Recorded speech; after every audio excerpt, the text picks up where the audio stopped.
ಬೀದರ್ನ ಗುತ್ತಿಗೆದಾರ ಸಚಿನ್ ಪಾಂಚಾಳ ಆತ್ಮಹತ್ಯೆ ಪ್ರಕರಣಕ್ಕೆ ಸಂಬಂಧಪಟ್ಟಂತೆ ಈಗಾಗಲೇ ರೈಲ್ವೆ ಪೊಲೀಸರು ತನಿಖೆಯನ್ನು ತೀವ್ರಗೊಳಿಸಿದ್ದಾರೆ.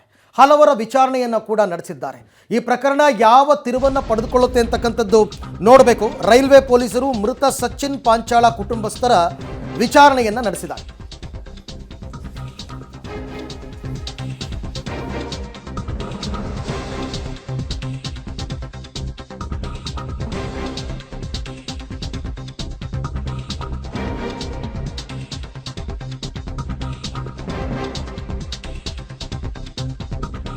ಪಾಂಚಾಳ ಆತ್ಮಹತ್ಯೆ ಪ್ರಕರಣ ಕರ್ನಾಟಕ ರಾಜ್ಯ ರೈಲ್ವೆ ಪೊಲೀಸರಿಂದ ಈಗ ತನಿಖೆ ಚುರುಕಾಗ್ತಾ ಇದೆ. ಇದರ ಜೊತೆಗೆ ಮೃತ ಸಚಿನ್ ಪಾಂಚಾಳ ಕುಟುಂಬಸ್ಥರ ವಿಚಾರಣೆಯನ್ನು ರೈಲ್ವೆ ಪೊಲೀಸರು ನಡೆಸಿದ್ದಾರೆ. ಪ್ರಕರಣವನ್ನು ಭೇದಿಸೋದಕ್ಕೆ 2 ತಂಡಗಳನ್ನು ರಚಿಸಿ ತನಿಖೆಯನ್ನು ಮಾಡ್ತಾ ಇದ್ದಾರೆ. ಹುಬ್ಬಳ್ಳಿ ವಿಭಾಗದ ಡಿಸಿಪಿ ಹಾಗೂ ಕಲಬುರಗಿ ರಾಯಚೂರು ವಿಭಾಗದ ಸರ್ಕಲ್ ಇನ್ಸ್ಪೆಕ್ಟರ್ ವಿಚಾರಣೆಯನ್ನು ಮಾಡ್ತಾ ಇದ್ದಾರೆ. ನಿನ್ನೆ ಸಾಯಂಕಾಲ ಕುಟುಂಬಸ್ಥರ ವಿಚಾರಣೆ ಕೂಡ ಆಗಿದೆ. ಅದರಲ್ಲೂ ರಾಜು ಕಪ್ಪನೂರು ಆ್ಯಂಡ್ ಗ್ಯಾಂಗ್ ಮನೆಗೆ ಬಂದು ಬೆದರಿಕೆ ಹಾಕಿದ್ದಾರೆ ಅಂತಕ್ಕಂಥ ದೂರು ಬಂದ ಹಿನ್ನೆಲೆಯಲ್ಲಿ ತನಿಖೆ ಈಗಾಗಲೇ ಚುರುಕಾಗಿದೆ. ಬೀದರ್ನ ಶಿವನಗರದಲ್ಲಿರುವ ಬಾಡಿಗೆ ಮನೆಗೆ ಭೇಟಿ ನೀಡಿ ಸ್ಥಳ ಮಹಜರು ಕೂಡ ಮಾಡಿದ್ದಾರೆ. ಬಳಿಕ ಕುಟುಂಬಸ್ಥರ ವಿಚಾರಣೆಯನ್ನು ಕೂಡ ಮಾಡಿದ್ದಾರೆ. ಹುಬ್ಬಳ್ಳಿ ವಿಭಾಗದ ಡಿಸಿಪಿ ಲೋಕೇಶ್ ನೇತೃತ್ವದ ತಂಡ ಕುಟುಂಬಸ್ಥರ ವಿಚಾರಣೆಯನ್ನು ಮಾಡಿದೆ. ನವೆಂಬರ್ 24 ಮತ್ತು ಡಿಸೆಂಬರ್ 8ನೇ ತಾರೀಕು ಶಿವನಗರದ ಬಾಡಿಗೆ ಮನೆಗೆ ಭೇಟಿ ನೀಡಿದ್ರಂತೆ ರಾಜು ಕಪ್ಪನೂರು ಆ್ಯಂಡ್ ಗ್ಯಾಂಗ್. ಈ ಮಾಹಿತಿ ಈಗ ಗೊತ್ತಾಗಿದೆ.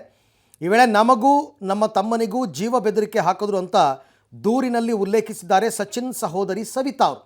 ಅಂದರೆ ಅವರ ಆರೋಪ ಆತ್ಮಹತ್ಯೆಗೆ ಇದೇ ಕಾರಣ ಅಂತ.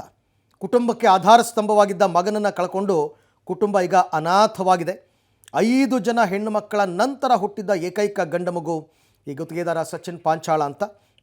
ಬಡತನದಲ್ಲಿ ಹುಟ್ಟಿ ಇಂಜಿನಿಯರಿಂಗ್ ಮಾಡಿ ಎಲ್ಲ ಮಾಡಿದರೂ ಕೂಡ ಇನ್ನೇನು ಕುಟುಂಬ ನಿರ್ವಹಣೆ ಎಲ್ಲ ಚೆನ್ನಾಗಿ ಆಗ್ತಾ ಇದೆ ಅನ್ಬೇಕಾದ್ರೆ ಈ ದುರ್ಘಟನೆ ನಡೆದು ಹೋಗಿದೆ. ನಮ್ಮವರು ಪ್ರಕರಣ ದಾಖಲಿಸ್ಕೊಳ್ಳೋದು ಇನ್ವೆಸ್ಟಿಗೇಷನ್ ಸ್ಟಾರ್ಟ್ ಮಾಡಿದರೆ ಪ್ರಕರಣ ದಾಖಲಿಸ್ಕೋಬೇಕಿತ್ತು. ಆ ನಿರ್ಲಕ್ಷ್ಯಕ್ಕಾಗಿ ನಾವು ಅವ್ರ ಮೇಲೆ ಶಿಸ್ತಿನ ಕ್ರಮ ಈಗಾಗಲೇ ತಗೊಂಡಿದ್ದೇವೆ. ಅಡಿಷನಲ್ ಎಸ್ ಪಿ ಅವರು ಒಂದು ಎಂಕ್ವೈರಿ ಕೂಡ ಮಾಡ್ತಾ ಇದ್ದಾರೆ. FIR ಕೂಡ ಮಾಡ್ಕೋಬೇಕಿತ್ತು, ಮಿಸ್ಸಿಂಗ್ ರಿಪೋರ್ಟ್ ಕೂಡ ಮಾಡ್ಕೋಬೇಕಿತ್ತು, ಅಧಿಕೃತವಾಗಿ ರಿಪೋರ್ಟ್ ಕೂಡ ಮಾಡ್ಕೋಬೇಕಿತ್ತು, ಒಂದು FIR ನಂಬರ್ ತೆಗಿಬೇಕಿತ್ತು. ಅದು ಅವ್ರ ನಿರ್ಲಕ್ಷ್ಯ. ಸರ್ ನಮ್ಗೆ ನ್ಯಾಯ ಬೇಕ್ರಿ. ನಮ್ ಪೈಲೆ ಪೊಲೀಸರು ಆಕ್ಷನ್ ಬೇಕ್ರಿ. ಕಂಪ್ಲೇಂಟ್ ಬಿ ತಗೊಂಡಿಲ್ಲ ಅವ್ರು. ನಮಗ್ ಬೇಕು ಪೈಲೆ ನ್ಯಾಯ ಬೇಕು. ನಮಗ ಡೆತ್ ನೋಟ್ನಾಗ ಎಷ್ಟ್ ಮಂದಿ ಹೆಸರು ಅದ ಎಲ್ಲರೂ ಇರೋ ತಕ್ಕ ನಾವು ಇಲ್ಲಿಂದ ಹೇಳಲ್ಲ. ಎಲ್ಲರ ಹೆಸರು ಬರ್ದಾರ್ರಿ. ಅವ್ರಿಗೆ ಟಾರ್ಚರ್ ಕೊಟ್ಟಿ ರೂಮಿನ ಕೂಡಿ ಹಾಕಿರಂತ್ರಿ. ಮತ್ತ ಐಫೋನ್ ಎಲ್ಲ ಕಸ್ಕೊಂಡಾರಂತ್ರಿ. ಅವ್ನಿಗೆ 2 ದಿನ ಟೈಮ್ ಕೊಟ್ಟಾರ. ಕೂಡ್ಲಿಲ್ಲ ಅಂದ್ರೆ ನೀವ್ ಸಾಯ್ಸಾಕ್ತ ಅಂತ ಎಲ್ಲ ಅಂದಾರಂತ್ರಿ. ಸರ್ ದೃಶ್ಯದಲ್ಲಿ ನೀವು ನೋಡ್ತಾ ಇದ್ರಿ, ಒಂದು ಕಡೆ ಪೊಲೀಸರ ಇನ್ವೆಸ್ಟಿಗೇಷನ್ ಸ್ಪಾಟ್ ಮಹಜರ್ ಎಲ್ಲ, ಮತ್ತೊಂದು ಕಡೆ ಮುಗಿಲು ಮುಟ್ಟಿದ ಕುಟುಂಬಸ್ಥರ ಆಕ್ರಂದನ.